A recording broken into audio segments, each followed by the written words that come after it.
Assalamualaikum warahmatullahi wabarakatuh. Selamat malam. Halo, apa kabar semuanya?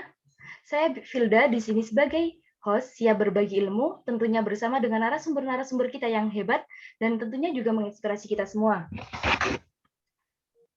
Wah, udah bulan Desember aja nih, dan minggu depan kita akan masuk pekan UAS. Saya tahu bahwa melewati beberapa bulan untuk sampai di bulan ini adalah hal yang nggak mudah pastinya. Tapi saya percaya bahwa kalian bisa menciptakan happy ending sebagai akhir cerita di tahun ini. Nah, teman-teman, kita lupain sejenak mengenai UAS yang akan dilakukan pekan depan. Mari malam ini kita melakukan relaksasi pikiran kita untuk mendengarkan argumen-argumen hebat dari narasumber-narasumber kita. Dalam beberapa menit ke depan, saya akan menemani malam kalian melalui ruang podcast kita kali ini dengan tema kontekstualisasi jihad di masa kini. Malam ini kita kedatangan tamu spesial, yaitu beberapa mahasiswa jurusan Sastra Arab Universitas Negeri Malang tahun angkatan 2021 yang sangat menginspirasi. Kali ini, para narasumber kita datangkan untuk menginspirasi kita dan tentunya juga menjawab segala pertanyaan yang ada di benak kita selama ini. Tanpa basa-basi, langsung saja mari kita sapa. Halo Mas Dikri, halo Mas Husni, halo Mas Fadli, dan halo Mas Rafli. Apa kabar? Baik.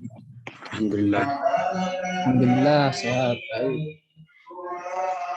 Meskipun cuaca malam ini kurang mendukung ya, tapi tentunya tidak menyurutkan semangat kita untuk berbagi ilmu dan inspirasi nih kepada para penonton. Baik, langsung saja kita mulai dengan kita malam ini dua pertanyaan. Menurut Mas Dikri, bagaimana sih makna tentang jihad itu tersendiri?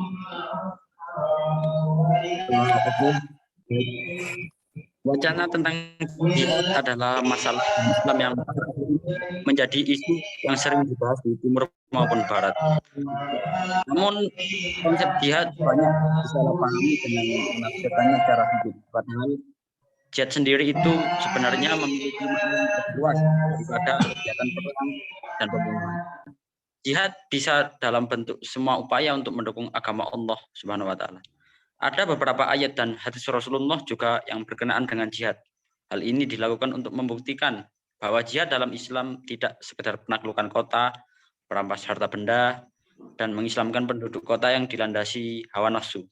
Namun jihad dalam tata negara Islam lebih untuk berdakwah, meninggikan kalimat Allah dan pembebasan manusia dari kehidupan jahiliyah.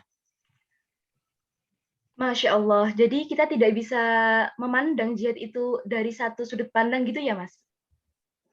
Ya, betul sekali, Mbak. Jadi kita sebagai seorang Muslim itu harus lebih leluasa dalam berpikir, terutama dalam memaknai arti jihad itu sendiri. Wah, sungguh sangat menarik ya apa yang dikatakan oleh Mas Dikri tadi. Lalu, kalau menurut Mas Husni, bagaimana sih makna jihad menurut Mas Husni sendiri?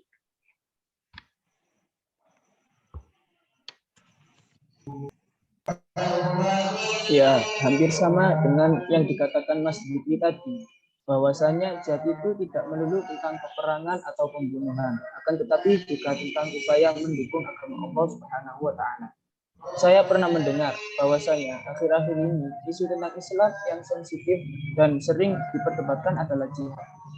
Banyak sekali oknum yang membicarakan hal tersebut dengan makna yang berbeda-beda. Nah, hal ini bisa menimbulkan pandangan-pandangan orang Barat dan non-Islam tentang Islam. Karena apa? Ya, karena citra Islam di Barat itu banyak tergantung pada pemahaman mereka terhadap jihad. Mereka memahami bahwa jihad itu sebagai salah satu ajaran Islam yang disebutkan dengan kekerasan, kekejaman, dan teror. Padahal kan tidak, ya kan? Pada pandangan-pandangan ini ditopang oleh data-data empiris, yaitu perilaku-perilaku kaum fundamentalis Islam yang sering melakukan aksi teror dan memaksakan kehendak dengan melakukan tindakan anarkis serta menanamkan bibit kerusakan dan perpecahan di tengah-tengah perdamaian dan ketentraman dunia. Mungkin begitu, Mbak. Oh, jadi kesalahan penafsiran dari kaum fundamentalis tersebutlah yang menjadikan pemikiran orang Barat tentang Islam itu berputar belakangan dengan yang sebenarnya. Itu ya, Mas? Iya, betul sekali, Mbak. Memang zaman sekarang itu seperti itulah mirisnya pengetahuan generasi-generasi muda yang menjadikan mereka mudah tersulut oleh api yang belum tentu kebenarannya. Wah, Masya Allah. Pembahasan kita malam ini mulai menarik. Tapi tenang aja, kita berada di podcast kali ini bukan untuk tegang-tegangan ya, tapi untuk rileks, yang tentunya masih tetap dalam lingkup materi yang kita bahas malam ini. Baik, kita lanjut ke Mas Fadli. Ada pertanyaan nih, apa sih maksud dari perang dalam urusan jihad? Bagaimana menurut Mas Fadli? Silakan. Baik, terima kasih atas kesempatan dan waktunya pada malam ini. Gini teman-teman, perang yang dimaksud ini adalah untuk melenyapkan fitnah dan menghancurkan para togut yang selalu berusaha memperhamba manusia. Juga untuk mengalihkan penghambaan itu kepada jalan yang lurus, yaitu menyembah Allah Subhanahu wa taala. Namun, jika para kaum kafir itu sendiri menyerah dan siap damai, ya maka kita tidak perlu lagi mengangkat senjata dan memerangi mereka. Nah, hal ini sesuai dengan firman Allah dalam surat Al-Anfal ayat 39 sampai ayat 40. Nah, masalah perang dengan senjata ini pun terjadi pada zaman dulu, yaitu pada zaman Nabi yang memang Allah sendirilah yang memerintahkan mereka untuk diperangi. Namun berbeda dengan zaman sekarang. Sekarang kan sudah damai, sudah tentram, sudah tidak zaman lagi berperang dengan senjata, kecuali seperti yang ada di Palestina itu memang dibutuhkan. Kita sendiri malah harus bisa berperang melawan hawa nafsu kita sendiri. Baik begitu ya. Lalu gimana Mas Fadli? Apakah jihad itu ada pembagiannya atau apa saja sih macam jihad itu tersendiri? Tentu ada, Mbak. Dalam hadis-hadis Rasulullah SAW ada yang menggunakan beberapa pengertian terhadap jihad. Salah satunya itu yang dijabarkan oleh Ibnu Qasim al-Jauziyah, Ibnu Qayyim al-Jauziyah, bahwasanya jihad sendiri itu dibagi menjadi 4. Yang pertama, yaitu jihad an-nafs, yaitu jihad untuk memperbaiki diri. Yang kedua, jihad asy-syaitan, yaitu jihad melawan setan. Yang ketiga, jihad al-kuffar, yaitu al-kuffar wal munafiqun, yaitu jihad melawan orang-orang kafir dan orang-orang munafik. Dan yang terakhir adalah jihad al-babi al-zulmi wal bida wal munkar, yaitu jihad melawan orang-orang zalim, ahli bid'ah dan para pelaku kemungkaran. Nah, mungkin itu beberapa pembagian dari jihad. Jadi jihad itu bukan hanya dengan berperang melawan kaum kafir saja, akan tetapi ada juga jihad melawan diri sendiri. Misalkan melawan hawa nafsu, kita yang meminta kita melakukan hal buruk. Nah, ini juga termasuk jihad untuk diri sendiri, sekiranya mungkin begitu. Oh, jadi begitu ya. Nah, begitu teman-teman. Jadi jihad itu juga ada loh jihad untuk melawan hawa nafsu kita sendiri yang biasanya malah sulit kita kontrol. Nah, sekarang kita berpindah ke Mas Raffi. Bagaimana menurut Mas Raffi? Apa sih sebenarnya fenomena pluralitas agama yang sering terjadi di Indonesia? Baik, terima kasih. Sebenarnya gini ya, makna pluralitas sendiri itu kan sebagai pendorong untuk saling berkompetisi dalam melakukan kebaikan dan juga berlomba menciptakan prestasi serta sebagai motivator yang memberikan tuntunan bagi perjalanan bangsa-bangsa pemilik peradaban dalam menggapai kemajuan dan ketinggian. Bukan malah tidak mengakui keberadaan dan keberagaman yang malah bisa menjadikan perpecahan bangsa. Oh, lalu Mas Rafli, jihad itu seperti apa sih yang dilakukan di masa kini? Kalau menurut saya, jihad yang diperlukan di masa kini itu perjuangan menegakkan kebenaran dan melawan kebatilan, yang tentunya disertai dengan argumentasi dan penjelasan. Jadi ada dasarnya gitu loh. Ketika kita berargumentasi itu ada dasarnya. Sebenarnya konsep jihad itu konsep yang dinamis. Artinya, ia bisa mengalami perkembangan sesuai dengan konteks yang mengiringinya. Jihad membela atau mempertahankan negara merupakan wujud dalam penjaga prinsip-prinsip dan nilai-nilai seperti kebebasan yang disertai tanggung jawab, kepastian hukum, dan menjamin hak dan sebagainya. Nah, inilah yang harusnya kita perjuangkan dalam rangka jihad mempertahankan negara pada masa kini. Wah, sangat menarik nih apa yang dikatakan oleh Mas Rafli. Nah, lalu faktor apa saja yang menyebabkan munculnya kesalahpahaman terhadap Islam dalam hubungannya dengan terorisme? Siapa nih yang ingin menjawab? Silakan. Izin menjawab, Mbak. Ya, silakan. Mungkin gini ya, beberapa faktor yang menyebabkan munculnya kesalahpahaman terhadap Islam dalam hubungannya dengan terorisme itu munculnya gerakan-gerakan atau partai ataupun kelompok yang menyungsung simbol-simbol dan jargon-jargon Islam. Bahkan pola-polanya bertentangan dengan masyarakat itu sendiri. Yang mereka itu bergerak di luar jalur ilegal, jalur legal. Jadi, kelompok-kelompok tersebut mengesahkan intimidasi, kekerasan, dan pembunuhan atas musuh-musuhnya. Mungkin seperti itu, Mbak. Wah, jadi memang ngeri ya kalau kita belum memahami ataupun mengerti sepenuhnya tentang Islam itu sendiri. Karena apa? Ya karena kita bisa tanpa sengaja terjerumus ke dalam golongan-golongan seperti itu tadi, yang menjadikan kita menyalahi aturan Islam yang sebenarnya. Baik, silakan jika ada yang ingin menambahi atau menanggapi. Kalau menurut saya, terorisme itu bukan saja bekerja di luar konsep jihad Islam, akan tetapi juga merusak bumi dan peradaban secara nalar umum maupun logika hukum dan tujuan syariat. Jihad dengan menggunakan teror yang termasuk di dalamnya seperti bom bunuh diri justru malah mengindikasikan sifat manusia yang putus asa, hilang akal sehatnya, bahkan merusak Islam sebagai agama kedamaian. Jadi, yang menurut mereka yang melakukan aksi teror itu jihad. Sebenarnya, ya bukan jihad akan tetapi merusak perdamaian Islam dan tentunya akan menjalar merusak tatanan negara kita sendiri.